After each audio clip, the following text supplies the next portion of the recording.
আর যদি কোনো পশুকে সেই পুকুরে জল খেতে দেখা যায় তাহলে তাকে সঙ্গে সঙ্গে মেরে দেওয়া হবে।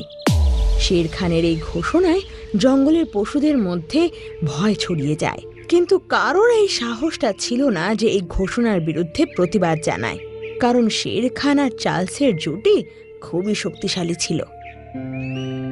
কয়েকদিনের মধ্যেই জঙ্গলের সব পশুরা জলের অভাবে ছটপট করতে লাগে।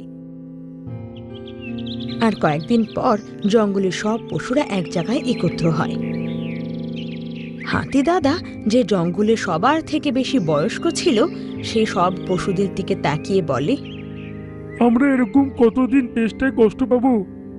এইটাই যদি চলতে থাকে তো এক এক করে আমরা সবাই তো মরে যাব। মিঙ্কু বাঁদর, যার বুদ্ধি হাতি দাদার থেকে একটু কম ছিল, সে হাতি দাদার দিকে তাকিয়ে বলে, আমরা কি বা করতে পারি হাতি দাদা?